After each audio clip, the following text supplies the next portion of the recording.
Hi, Chef. It's Eric. How are you? I'm wonderful. How are you? Good. Hey, I'm right around the corner from your house. If you want to come outside, I'll come by and scoop you up. Nice. I'm outside. Okay, I'll see you in just a second. Sounds good. Hey, welcome to Locales Only. I'm Eric Hale, and if you don't know me, I'm the guy that founded Locale Magazine 14 years ago in my garage. It's been my job for all those years to tell you the coolest places to eat in all of Southern California, fun things to do so you have date nights that aren't boring, and we've talked to some really interesting people.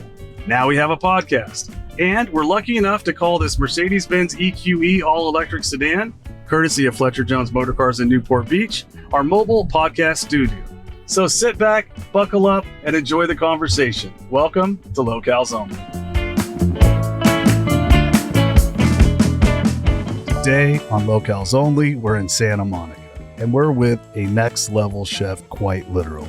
Nyesha Arrington is on the hit TV show Next Level Chef with Richard Blais and Gordon Ramsay. But today, we're not talking about food, we're talking about desire.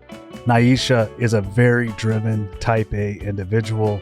She does so much and crams so much into every day. We want to find out how. So we're going to talk about her cold plunges, her CrossFit, even how steel sharpens steel. So stay tuned, sit back, buckle up, and enjoy this episode of Locales Only.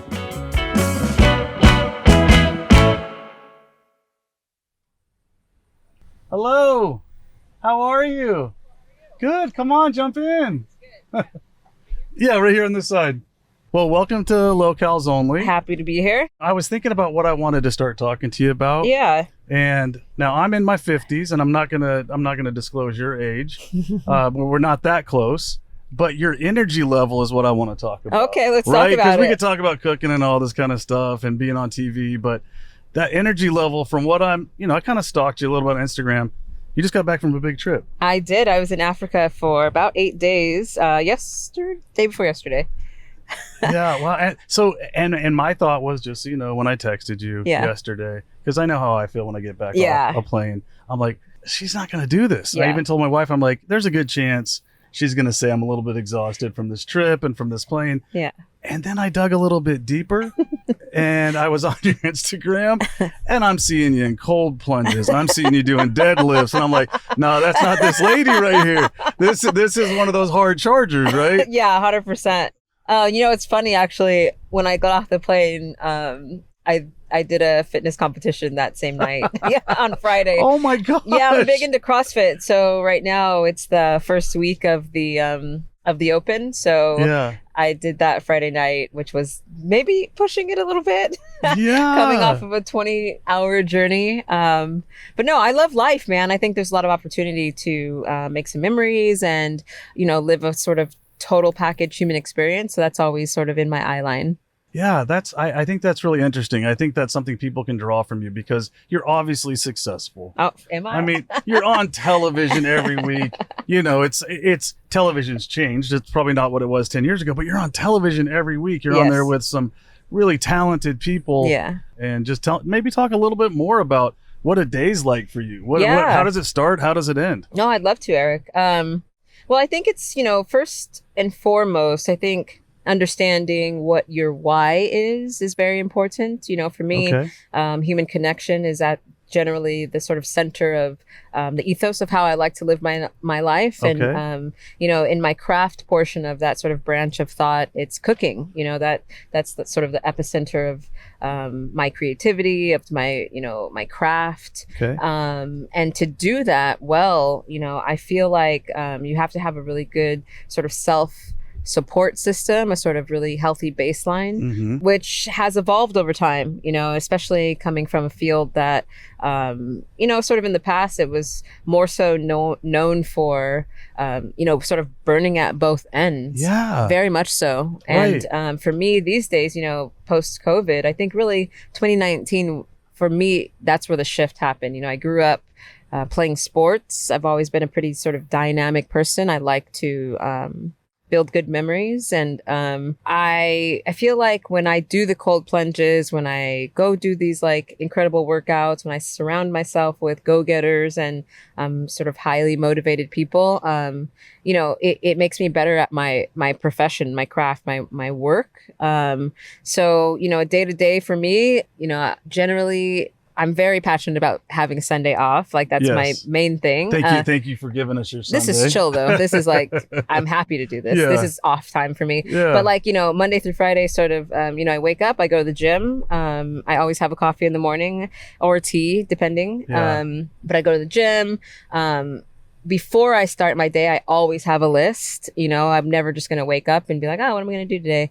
I generally have like Do you plan before you go to bed or when you get up? I'm a before you go to bed type before person. I go to bed. Yeah. And it's not this like meticulous, arduous thing. It's just like a couple bullet points. Yeah. I'd love to get these things done. And there's the macro lens of that, of like, this is happening next month, this is happening the next week, this is what needs to happen tomorrow. Okay. And I find when you have that sort of mindset, it leaves a lot more time for fun and coming to be able to do cool stuff like this, being able to connect with, a great conversation. So I'm a list person. I try to do the gym in the morning, and then the meat of the daytime is like meant for calls and emails. And then the evening portion, I try to start like, if I haven't meal prepped, which is something I generally do on Sundays if I'm at my place, is for cooking. And I'll start that in the early evening and try to eat 2 hours before bed. So, all of those things, being this person who's like doing all these things and, it's comes with having a good stable base. I try to get great sleep. I wear a Ring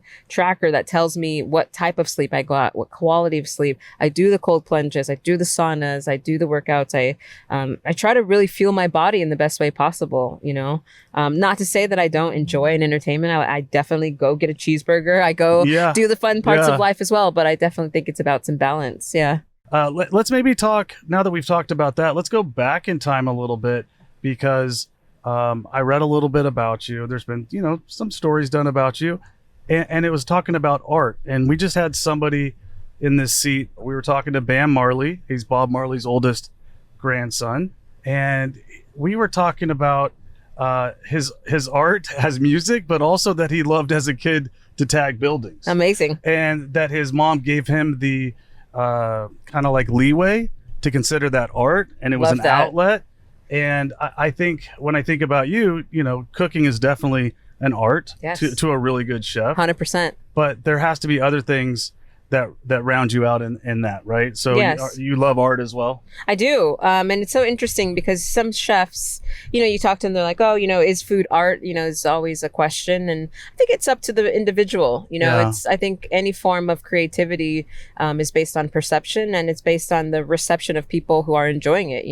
Something that might be delicious or beautiful or artful to one person may not be considered art or enjoyable to the next person. So, I think that's all in the craft of it. For me, when I look at, what is art, it's a medium of self-expression. So that for me, it happens to be on a canvas with paint, but it also happens to be on a plate with texture, with flavor, with, being this sort of conduit of Mother Nature and being able to bring to life, winter produce, or saying this beautiful chicory, picking it up from the farmer's market is without sounding too esoteric, in all honesty, is telling me what it wants me to do to it to make it the best, to celebrate it. And I think that's artful in itself. I grew up painting and sculpting, and my parents put me in like pottery classes and, different things. And just like regular grade school, I always gravitated to being this sort of right brain thinker. Yeah. It's my favorite way to self-express. And I always was very passionate about making sure that when I found sort of my calling in life, I wanted to make sure that I really enjoyed sort of going to work. I never wanted to like have it be this like task, I wanted it to be in and with my life, and so I've learned that over time. Like, I love the arts, I love creativity, and I feel like that's really my best self. I really try to carve out time to paint. I love acrylics. And I do, and I found I had a lot of time to do that in the pandemic time. And it was cool because I found this different way to sort of go about creating this painting that I donated to this incredible charity. And I actually painted it, sort of got the outline of it and hung it up, you know, and I just watched the painting and I allowed it to develop that process over time and saw the different lights, you know, sunlight or moonlight and different windows when they were open or closed. And it was really cool to sort of create that way. And I think food is similar. You know, you're really building with layers of flavor. You know, it happens to be an aromatic, you know, or different protein or, you know, different starches. Very much like just putting the different layers of paint Very much so. on, right? The Very different much layers so. of flavors like the layers of paint. Yeah, and that sort of tandem thought. Absolutely. So now let's go back to now we're going forward a little bit. Let's look at your career right now. And not all of your career, but a portion of it is on television. You're in the public eye. And, you know, this is the first time we're meeting, but you're a type A, right? You're the one that's going to be in charge wherever you go in, right? I was in the Army, but I feel like I might be saying yes, sir, to you or yes, ma'am, to you, because you're that type A personality. And as a type A, sometimes you have to relinquish your crown. But let me ask you this question. Please. Gordon Ramsay, right, is who you're working with? Correct. He's definitely a type A. How do you relinquish that in that setting? Because it's like his show. Do you have to? Does it require that? Do you have to kind of like take a back seat, as I might have to take one to you if we were in the kitchen? I think it's kind of that saying like game recognized game. Yeah. You know what I mean? Like iron sharpens iron. Yeah, and so I really prefer to be around people who are self-starters, people who have a growth mindset, you know, and you can almost feel comfortable in that setting because, you know, you're only going to get better and benefit off of the nuances of another being, you know, when you can sort of just sort of be, you know. I really enjoy that. There's not a day that I don't go to bed or wake up excited to be next to that man. He's a force, and I've learned so much from him, not just from you know, a TV perspective, but from a culinary perspective. You know, we happen to be making food television, but the idea of being on a set that's led by a chef is a very niche thing. You know, I've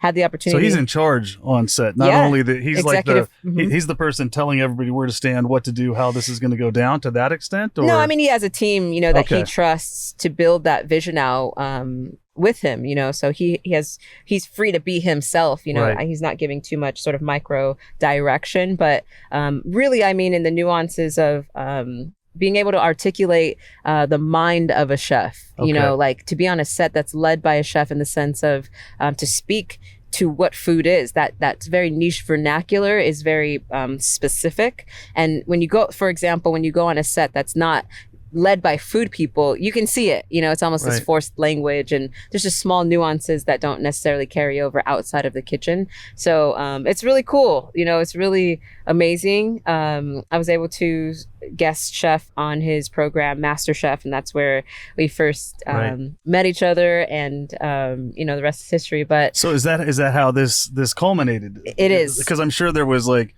tryouts for this. You got Richard is one of your co-hosts. You're there. Yes. But I would imagine it's kind of like reading for any television show, right? Or was he just like, nope, you're with me. I'm doing this show. Much. And you're my, I don't want to say the wrong thing. You're my like, my lieutenant on this, right? Totally. I mean, it was cool. I remember I was shooting in New York, and one of the executive producer reached out and he said, hey, you know, we'd love to like chat with you. Would you want to consider this show? And I was like, wow. I mean, I couldn't say yes quick enough. Honestly, it was like the words couldn't come out of his mouth enough to where I was like, yes, would I consider it? Are you kidding me? Like the idea, and I'll tell you why. It's really, for me, it's about, you know, I'm not too far out of cooking competition side shows myself, you know, so the idea of this mentorship aspect really spoke to me because it doesn't just put me behind a table sort of judging food. It puts me in the kitchen with these chefs, and that for me,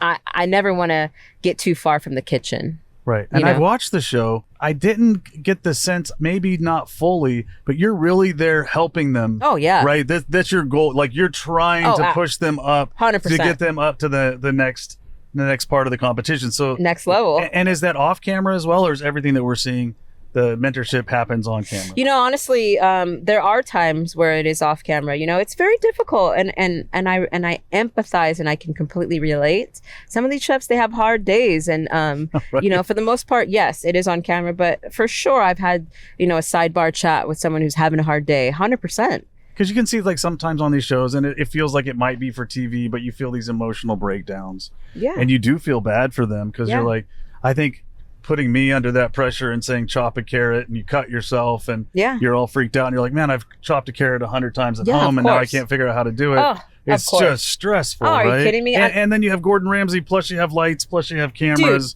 Yeah. Oh. I mean, I've been there myself where it's like, you do something so silly in a competition and all you can do is replay that so many times. It's like, why did I do that? Why did I do that? But and then you kind of over time, you think, well, of course I wouldn't do that in my normal kitchen. Oh, And I'm an ace at Jeopardy. Yeah. Like, put me in a room. Oh, cool. Like nobody else is there. Yeah. Ask me the questions. I'm Yeah. getting a lot of them right, but I'm Yeah. like, if you put me on Jeopardy, You said it. It's the lights, it's the cameras. I'm it's- not getting a question right. 100%. Like, yeah. Yeah, very challenging. It's not easy, like you said.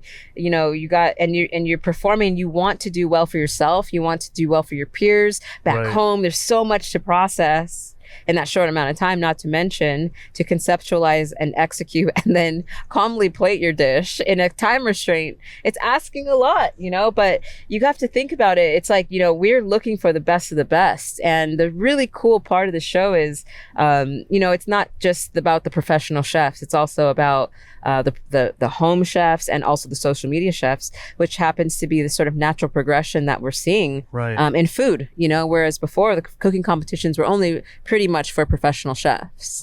I want to talk about the communication. You've mentioned it twice now, and I picked up on it. Surrounding yourself with people that can be mentors, surrounding yourself with people that have maybe more experience than you to lift you up, right? 100%. And we've talked about Chef Ramsey, who you're on the show with. And I don't want to put you on the spot, so maybe give you a second to think about it. Who are some of those other mentors out there to you? And they don't have to be famous. Who else is lifting you up? Who else is making you a better version of yourself as you go into the second part of your life here? Wow. Yeah. I've had some great mentors along the way. Different chefs that have taught me really incredible skills, incredible sort of humanistic qualities about what it takes to be a great leader. And, your question specifically, who's in my life now that is taking me to the next level? For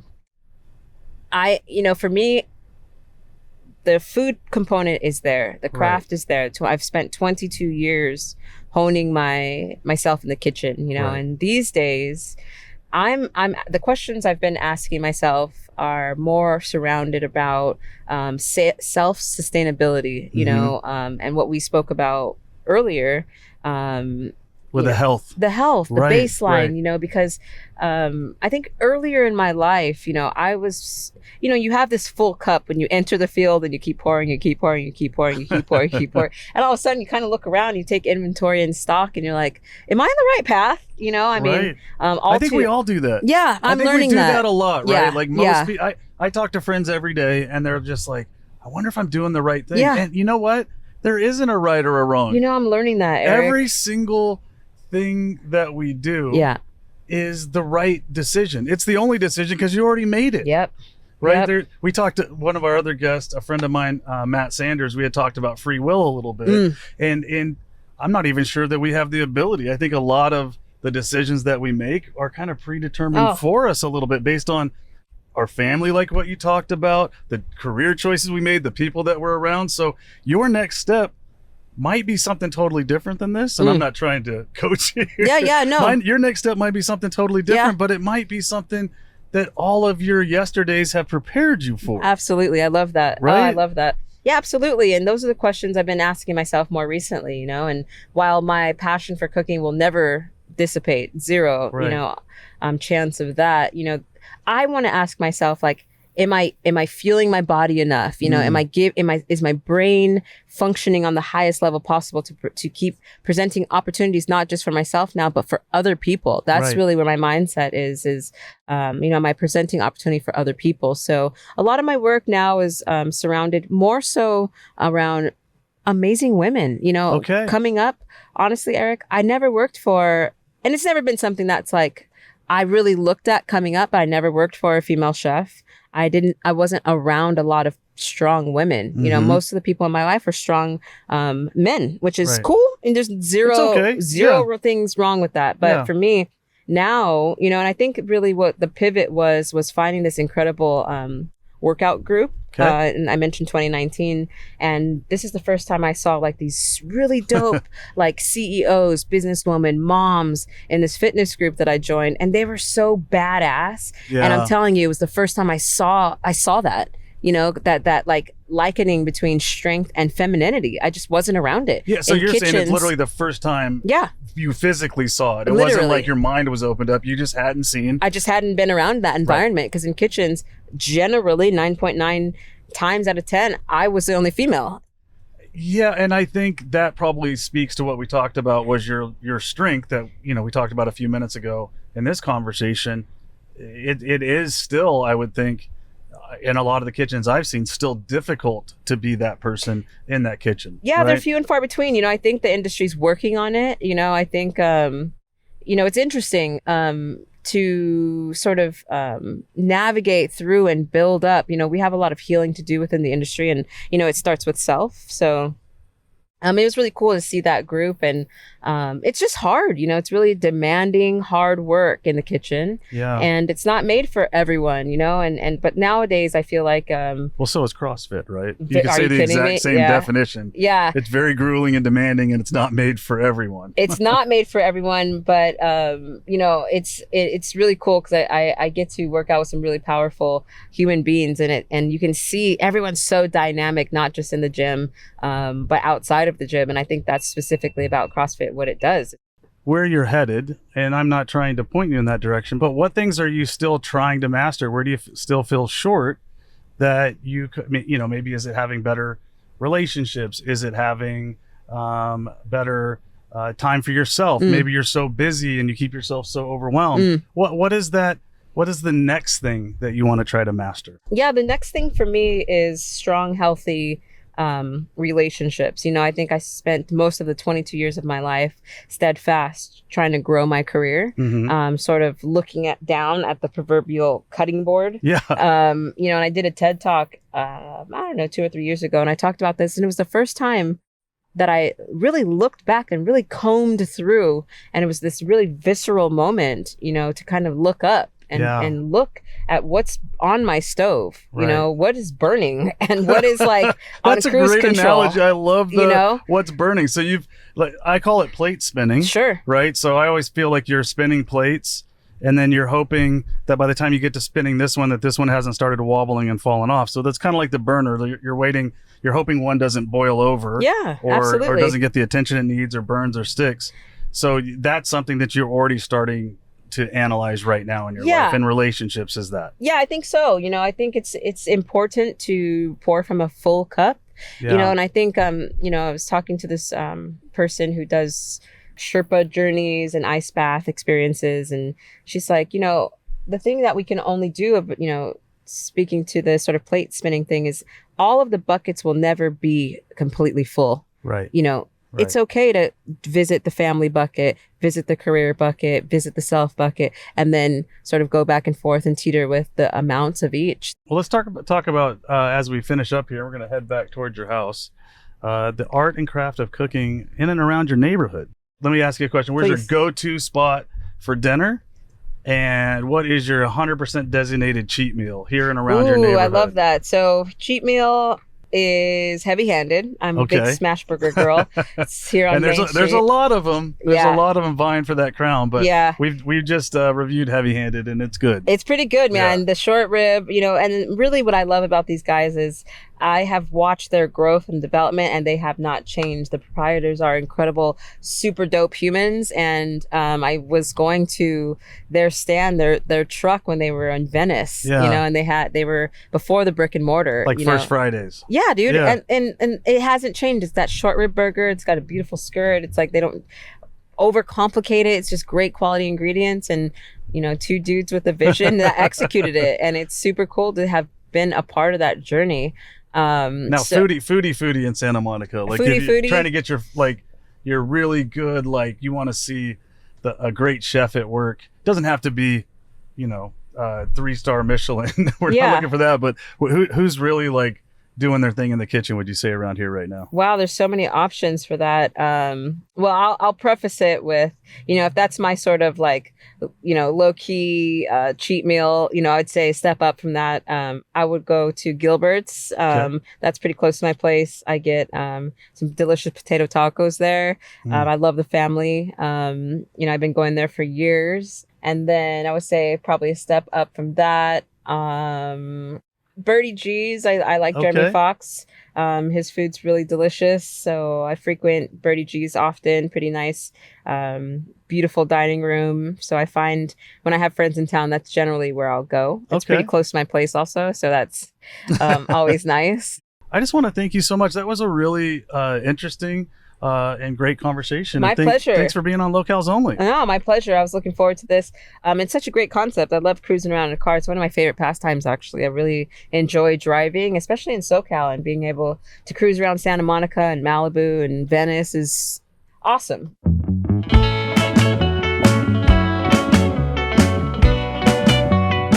Thank you for joining us today on Locales Only. Absolute blast to have Nyesha Arrington from Next Level Chef. She was fantastic. She got me thinking about cold plunges, but not sure I'm going to try one anytime soon. I want to thank everyone on the Straw Hut Media team, including executive producer Ryan Tillotson and our editor and producer Parker J. Hicks. And as always, a big thank you to Fletcher Jones Motor Cars in Newport Beach for providing this beautiful Mercedes-Benz EQE to be our rolling podcast studio.